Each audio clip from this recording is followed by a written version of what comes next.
स्वस्थ सिद्धांत प्रसारण में आपका स्वागत है। परमेश्वर पिता की स्तुति हो कि इस कार्यक्रम के द्वारा हम लगातार अपने जीवन में सुधारने वाली शिक्षाओं को ग्रहण कर पा रहे हैं। बीते 3 सप्ताह से हमारे मनन का विषय है मृत्यु। बाइबल मृत्यु के बारे में क्या कहती है, इस बात को ध्यान में रखते हुए हम यथासंभव प्रयत्न कर रहे हैं कि व्यावहारिक दृष्टिकोण रखते हुए बाइबल मनन कर सकें। हम सीख रहे हैं कैसे न मरे, हाउ नॉट टू डाई। अब तक हम लोगों ने इस विषय को लेकर के 3 पाठ सीख चुके हैं। पहला पाठ था डू नॉट पोस्टपोन रिपेंटेंस, पश्चाताप को स्थगित न करें। Lesson number 2, do not hold bitterness against anyone, किसी के विरुद्ध कड़वाहट न रखें। Last week we saw lesson number 3, do not depend on your wealth, अपनी संपत्ति पर निर्भर न रहें। Today we will learn lesson number 4। आज हम लोग चौथा पाठ सीखने जा रहे हैं, हाउ नॉट टू डाई, कैसे न मरें। Do not leave your dear ones in confusion, अपने प्रियजनों को भ्रम में न छोड़ें। मैं फिर कहता हूं, कैसे न मरें। Do not leave your dear ones in confusion, अपने प्रियजनों को भ्रम में न छोड़ें। प्रियो, मृत्यु कभी भी किसी के जीवन में पूछ करके नहीं आती है। मैंने बूढ़े लोगों को मरते हुए देखा है, जवानों को मरते हुए देखा है, अधेड़ उम्र वालों को मरते देखा है, बालकों को मरते हुए देखा है, यहां तक कि मैंने नन्हे शिशुओं को भी मरते देखा है। मृत्यु किसी पर भी कभी भी आ सकती है। फिर भी हम इस अध्ययन के दौरान मुख्यतः सयानों के साथ में, वरिष्ठ नागरिकों के साथ में जो बातें ताल्लुक रखती हैं, उन पर हम लोग अधिक जोर देने वाले हैं। तो चलिए आरंभ करते हैं उस बात से जिससे परमेश्वर ने राजा हिजकिय्याह से कहा था। मेरे साथ में आप भी निकालिए दूसरा राजा, उसका 20वां अध्याय और उसका पहला वचन। यहां पर यूं लिखा है, उन दिनों में हिजकिय्याह ऐसा रोगी हुआ कि मरने पर था, और आमोस के पुत्र यशायाह भविष्यवक्ता ने उसके पास जाकर के कहा, यहोवा यों कहता है कि अपने घराने के विषय में जो आज्ञा देनी हो वह दे, क्योंकि तू नहीं बचेगा, मर जाएगा। राजा हिजकिय्याह को उसकी मृत्यु से पहले यह अवसर और ज्ञान दिया गया कि तुझको अपने परिवार के विषय में जो भी कुछ कहना है तू कर दे, अपने परिवार के लिए समुचित व्यवस्था को कर दे।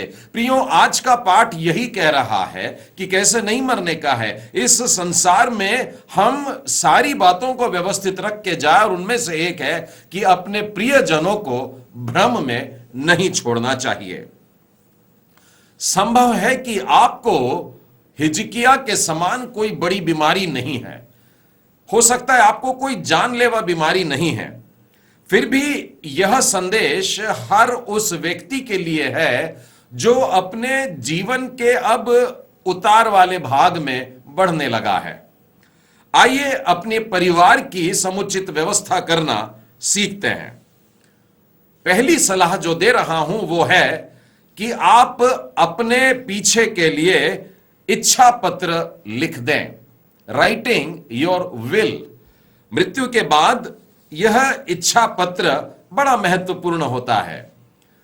इच्छा पत्र वास्तव में एक कानूनी दस्तावेज है जिसमें इस बात का उल्लेख है कि आपके मरने के बाद आपकी धन संपत्ति, आपकी जमीन जायदाद पर किस व्यक्ति का अधिकार होने वाला है। इच्छा पत्र लिखे जाने के बारे में बाइबल एक बहुत अच्छा अर्थ निकालती है, और यह न समझें कि इच्छा पत्र लिखना हमारे विश्वास की कमजोरी को बताता है, बिल्कुल नहीं। आइए मेरे साथ में निकालिए इब्रानियों की पुस्तक और उसका 9वां अध्याय और उसके 16वें वचन से आगे। यहां यूं लिखा है, क्योंकि जहां वाचा बांधी गई है वहां वाचा बांधने वाली की मृत्यु का समझ लेना भी अवश्य है, क्योंकि ऐसी वाचा मरने पर पक्की होती है और जब तक वाचा बांधने वाला जीवित रहता है तब तक वाचा काम की नहीं होती है। इच्छा पत्र जो आपने लिखा, आपके जीते जी उसका महत्व नहीं, परंतु आपके बाद में वह एक ऐसा दस्तावेज हो जाता है जो बहुत से लोगों के झगड़े रगड़ों को भी दूर रख सकता है। तो इस प्रकार से इच्छा पत्र या अपने बाद अपने परिवार वालों का प्रबंध कर देना बहुत सही तरीका है। बाइबल में हम देखते हैं ऐसे कई उदाहरण जिन्होंने अपने बाद में अपने घराने वालों को, परिवारजनों के लिए व्यवस्था करके गए थे। यूसुफ ने अपने पिता के घराने के सारे लोगों के लिए, सारे परिवारजनों के लिए यह व्यवस्था की हुई थी। मेरे साथ निकालिएगा उत्पत्ति की पुस्तक और उसका 47वां अध्याय, और उसके पहले मैं 5वां और 6वां वचन पढ़ता हूं। तब फिरौन ने यूसुफ से कहा, तेरा पिता और तेरे भाई तेरे पास आ गए हैं और मिस्र देश तेरे सामने पड़ा है। इस देश का जो सबसे अच्छा भाग हो उसमें अपने पिता और भाइयों को बसा दे, अर्थात वे गोशेन ही देश में रहे। और यदि तू जानता हो कि उनमें से परिश्रमी पुरुष जो हैं उन्हें मेरे पशुओं पर भी अधिकारी ठहरा दे। यूसुफ ने उस देश में रहकर उस राजा को बहुत प्रसन्न किया था और सारी दुनिया के लिए आशीष का कारण बना था। तो मिस्र का राजा उसके लिए अपना देश खुला रख देता है कि इस देश में से तू जो भाग चाहता है, जो उत्तम तुझको लगता है, वो तू ले ले। उत्पत्ति के 50वें अध्याय में और उसके 19वें वचन से आगे देखिए, यूसुफ अपने भाइयों से बात कर रहा है। उनसे कहता है, मत डरो, क्या मैं परमेश्वर की जगह पर हूं? यद्यपि तुम लोगों ने मेरे लिए बुराई का विचार किया था, परंतु परमेश्वर ने उसी बात को भलाई का विचार समझा, जिससे वह ऐसा करे जैसे आज के दिन प्रकट है कि बहुत से लोगों के प्राण बच गए हैं। इसीलिए अब मत डरो, मैं तुम्हारा और तुम्हारे बाल बच्चों का पालन पोषण करता रहूंगा। इस प्रकार उसने उनको समझा बुझा करके शांति दी। कोई गुस्सा नहीं है, कोई रोष नहीं है, पुरानी बातों को याद नहीं करता, परंतु अपने पीछे अपने अधिकार का उपयोग करके या जो कुछ उसके बस में होता था वो सारी बातें उसने व्यवस्था के रूप में अपने भाइयों को और उनके परिवार में उनके बच्चों को दे दी। एक आश्वासन दिया कि आगे भी तुम्हारे पास में इतना कुछ रहने वाला है। ईशै के घराने में दाऊद बच्चों में सबसे छोटा था, लेकिन फिर भी देखिए वो अपने पीछे अपने माता पिता का भी प्रबंध कर रहा है। मेरे साथ निकालिएगा पहला शमूएल और उसका 22वां अध्याय और उसके 3 और 4 वचन में देखिए।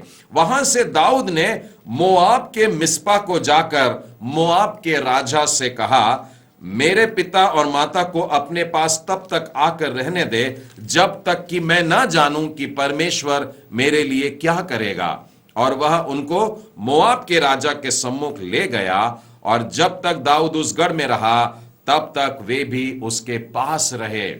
और इस प्रकार से अपने परिवार का प्रबंध करने का कार्य परमेश्वर चाहता है कि प्रत्येक विश्वासी जन करे। और यदि हम इन बातों को करते हैं तो वास्तव में बाइबल जो सिखा रही है उसके अनुसार चलते हैं।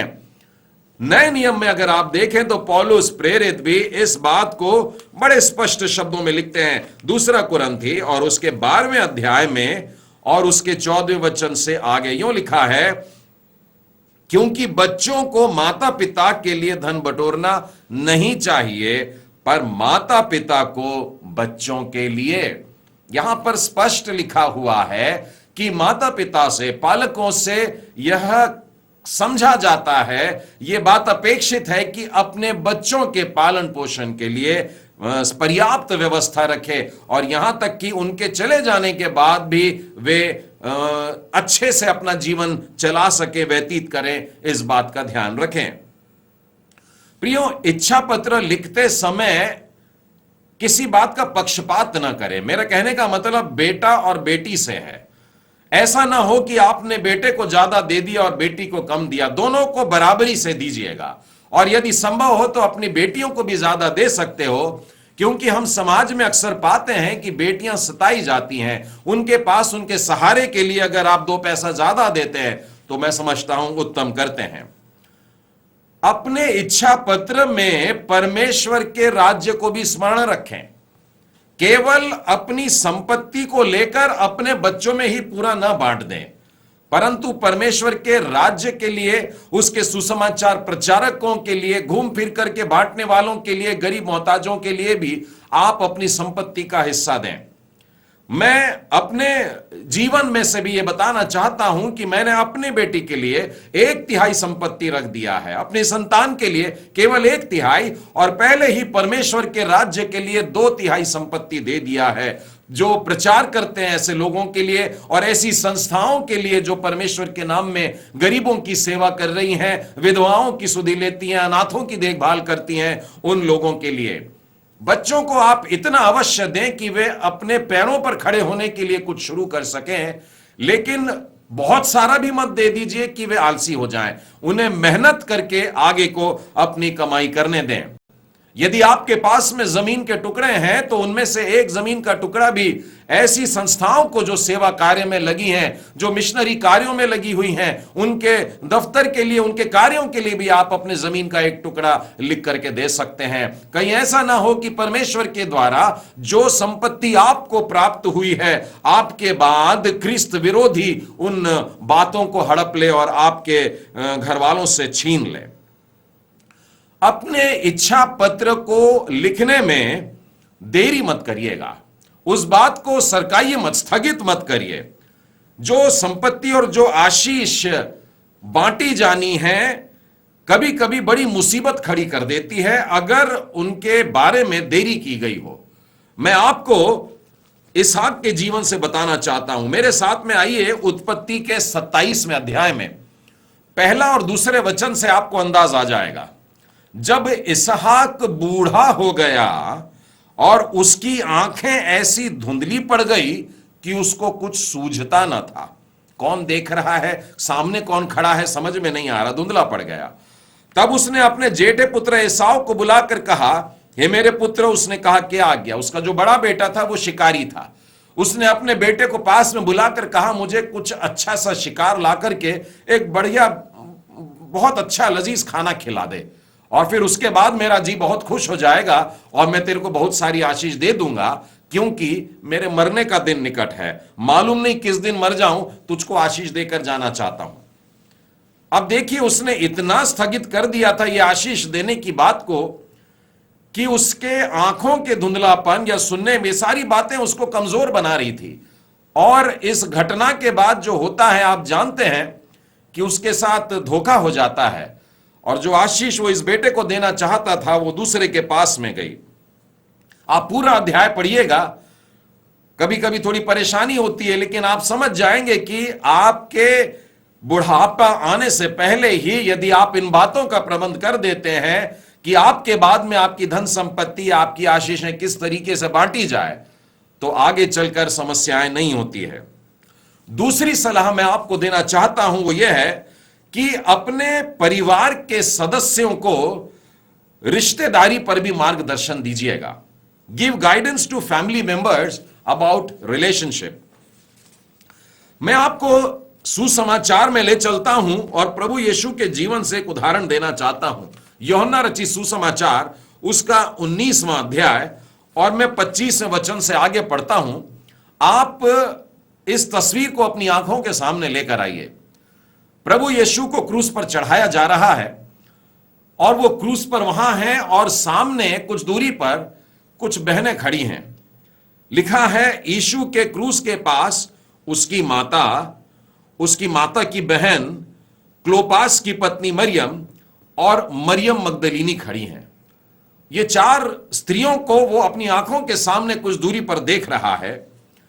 जब यीशु ने अपनी माता को देखा और उस चेले को जिससे वह प्रेम रखता था, तब यीशु ने कहा, अपनी माता से कहा, हे नारी, देख यह तेरा पुत्र है। और उसके बाद में शिष्य से भी कहता है कि तू मेरी माता की जिम्मेदारी को ले ले, कि देख ये तेरी माता है। प्रियो, प्रभु यीशु बलिदान हो रहे हैं और बहुत जल्दी उनका प्राण निकलने पर है, लेकिन अपनी माता के विषय में, अपनी विधवा माता के विषय में चिंता करते हुए उसका भी प्रबंध कर रहे हैं। अब देखिए कितना सरल होता, क्योंकि मरियम के साथ में उसकी बहन भी खड़ी है।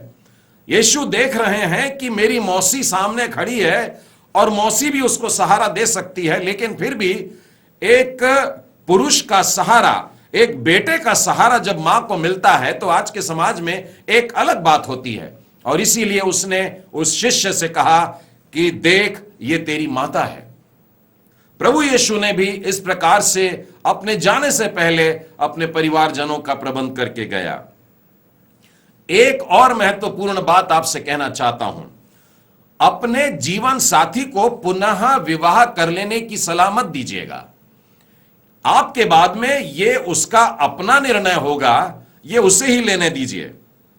यहूदी समाज में पुरुष प्रधान समाज होने के बावजूद भी पौलुस विधवाओं को यह स्वतंत्रता देता है।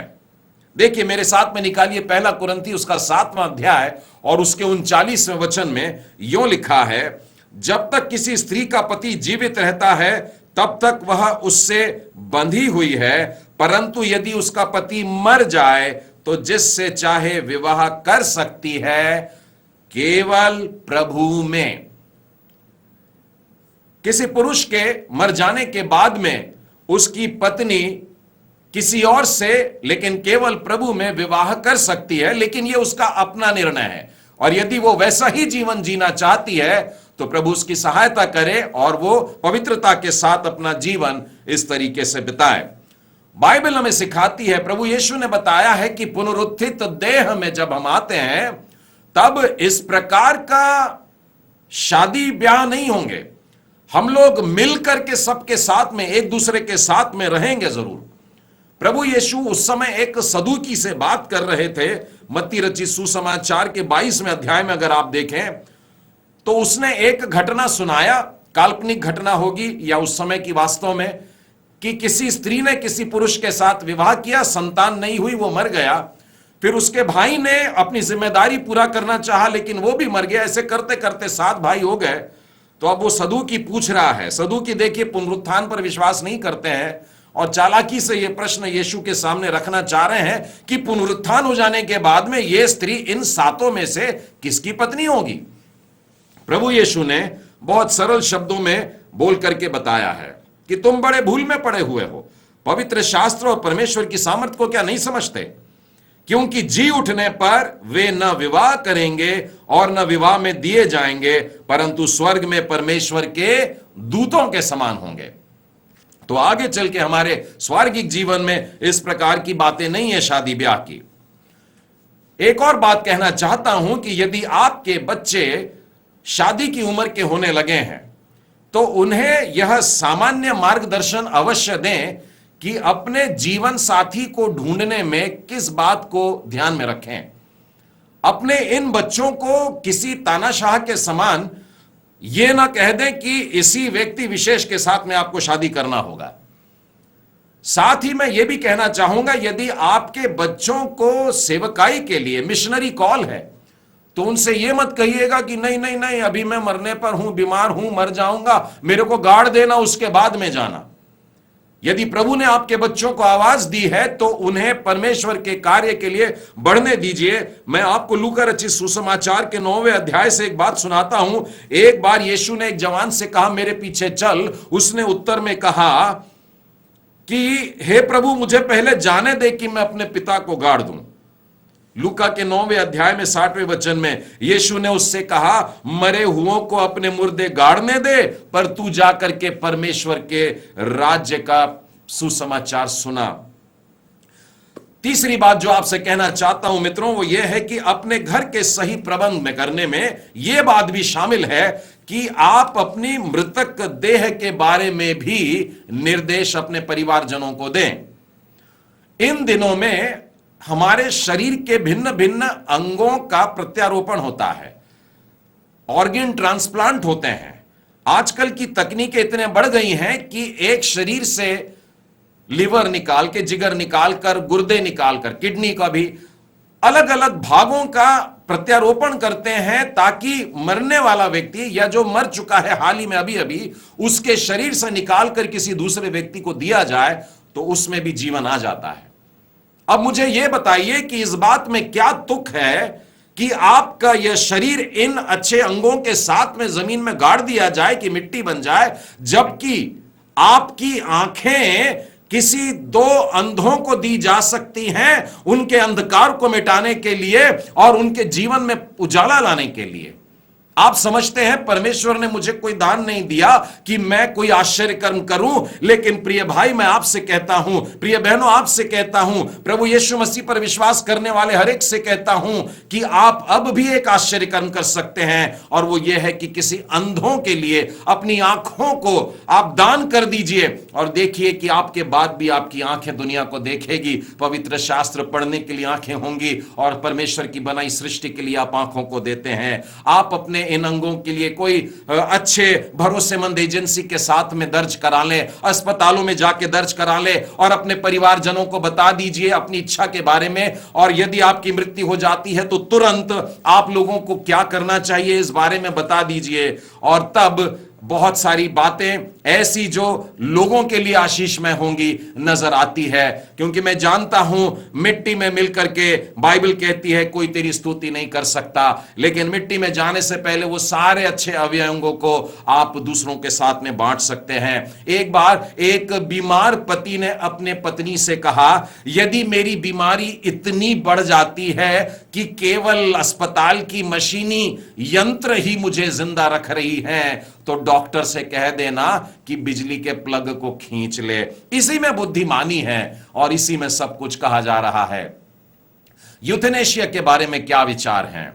बहुत से बाइबल पर विश्वास करने वाले लोग इसका विरोध करते हैं, परंतु अत्यधिक चिकित्सक कार्रवाई को थामकर मृत्यु की स्वाभाविक प्रक्रिया को चलने देना गलत नहीं है।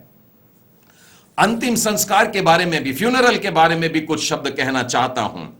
सच पूछें तो मृतक व्यक्ति को गाड़ना या जला देना कोई फर्क नहीं पड़ता है, क्योंकि मिट्टी को मिट्टी और राख को राख मिल जाती है। हां, बाइबल जो कि यहूदी संस्कृति को ध्यान में रख करके लिखी गई है, वे मृतक की देह को बड़े आदर पूर्वक दफनाने का वर्णन करते हैं। अगला प्रश्न है कि कहां गाड़ा जाए। बाइबल में ऐसे उदाहरण मिलते हैं जहां पर लोगों ने अपनी ख्वाहिश जाहिर की और कहा कि हमें फलाने जगह पर गाड़ा जाए। उनमें से एक उदाहरण बताना चाहता हूं, उत्पत्ति के 49वें अध्याय के 29वें वचन में। यहां पर इस प्रकार से लिखा हुआ है, तब उसने, ये याकूब की मृत्यु के बारे में, तब उसने यह कहकर उनको आज्ञा दी, मैं अपने लोगों के साथ मिलने पर हूं, मतलब मेरी मृत्यु बहुत करीब आ गई है, इसलिए मुझे हित्ती एप्रोन की भूमि वाली गुफा में मेरे बाप दादाओं के साथ में मिट्टी दे देना। याकूब ने बताया कि मुझे किस स्थान में ले जाकर के गाड़ देना। वैसे ही यूसुफ भी चाहता है कि उसकी लौत मिस्र में ना रहे, जब तुम यहां से निकलोगे तो मेरी लौत को लेकर के निकलना। प्रियो, मैंने और मेरी पत्नी ने अपने बच्चों को इस प्रकार से बता दिया है कि जहां सुविधाजनक लगे वहां पर हम लोगों को दफना देना। ऐसी कोई खास अमुक जगह का नाम नहीं बताया है। और प्रियो, आप इस विषय में अपना निर्णय खुद ले सकते हैं। एक बात ध्यान में रखें कि आपके अंतिम संस्कार में या उस कब्र को सजाने में बहुत ज्यादा पैसा खर्च ना करें। मुझे इतिहास से दो व्यक्ति याद आते हैं। एमी कारमाइकल के बारे में आप जानते होंगे, और वो समाज के लिए बड़े आशीष कारण थी। अपने मृत्यु के समीप जब वो आती है, वो कहती है कि मेरी छोटी सी कब्र के पास में चिड़ियों के लिए पानी का कटोरा रख देना। कितना अद्भुत विचार है। वैसे ही आइडा स्कडर को आप जानते हैं, और वे लोगों के आदर को देख करके अंदाज लगा चुकी थी, और इसलिए उसने कहा कि मेरे मृत्यु के बाद खबरदार मेरे नाम की कोई मूर्ति बिल्कुल भी न बनाना। परिवार के सदस्यों से साफ कह दें कि मृत्यु के बाद आपकी देह को लंबे समय तक रोके मत रखिए। कई लोग कहते हैं कि उसको रोक के रखें, फिर प्रार्थना करेंगे और फिर उसको जिंदा करने के लिए प्रभु से प्रार्थना करेंगे। लेकिन प्रियो, ऐसी हरकतें परमेश्वर का निरादर करती हैं। एक महत्वपूर्ण बात मैं कहना चाहता हूं कि अपने परिवारजनों को कर्जे में मत छोड़कर जाइएगा। कहीं से उधार लिया, उससे पैसा लिया, बहुत पैसा लिया, तो अपने मरने से पहले चुका देना जरूर है। अपने जीवन काल में ही वो सारे लोगों को खुश कर दें, वापस कर दें कि कहीं आपके बाद आकर के लोग आपके परिवारजनों को न सताएं। कहीं ऐसा ना समझे कि दूसरा राधा 4 अध्याय में हम लोग एक घटना को पाते हैं जहां पर एक विधवा स्त्री थी और उसके ऊपर बड़ा कर्जा होगा और प्रभु का एक जन उसके पास में पहुंच जाता है, एलीशा, और उसके घर में सारे बर्तनों को तेल से भरता है और वो तेल से सारे कर्जे को चुका पाते हैं। मेरे प्रियो, परमेश्वर ऐसे आश्चर्य कर्म अवश्य कर सकता है, लेकिन हर एक के साथ में करेगा ऐसा नहीं है। बहुत जरूरी है कि हम अपने परिवारजनों को किसी भी प्रकार के भ्रम में न छोड़ें। आज का हम लोगों का पाठ हमको यही सिखा रहा है, हाउ नॉट टू डाई, कैसे न मरे। Do not leave your dear ones in confusion, अपने प्रियजनों को भ्रम में न छोड़ें। आइए हम प्रार्थना करें। हे सर्वशक्तिमान परमेश्वर पिता, आपके पवित्र वचनों के लिए बहुत धन्यवाद देते हैं। आपने बड़े स्पष्ट शब्दों में हमसे हमारे संसार के जीवन को छोड़ने के समय की जिम्मेदारियों के विषय में कहा है, और आपने कहा कि अपने परिवार की अच्छी व्यवस्था करके छोड़ना, क्योंकि तेरा अंत निकट है। हे प्यारे प्रभु जी, होने दे कि हमारे पीछे हमारे घर के जितने भी लोग हैं इस बात में आनंदित हो कि तू हमें बुलाने में प्रसन्न हुआ, और हम जब संसार छोड़ करके जाएं तो चाहे हमारा जीवन साथी हो और हमारे बच्चे हों और हमारे रिश्तेदार हों, हमारी छोड़ी हुई बातें और हमारे मृतक देह से संबंधित बातें और अन्य सभी बातों को लेकर के प्रभु में आनंदित रहें, और गरीबों और मोहताजों में हमारी संपत्ति बांट करके प्रभु तेरे नाम को महिमा मिले, ऐसा होने दे। हम इस प्रार्थना को अपने उद्धारकर्ता प्रभु यीशु मसीह के नाम में मांगते हैं, सुन और ग्रहण कर, आमीन। प्रभु परमेश्वर पिता आप सबों को बहुत आशीष दे।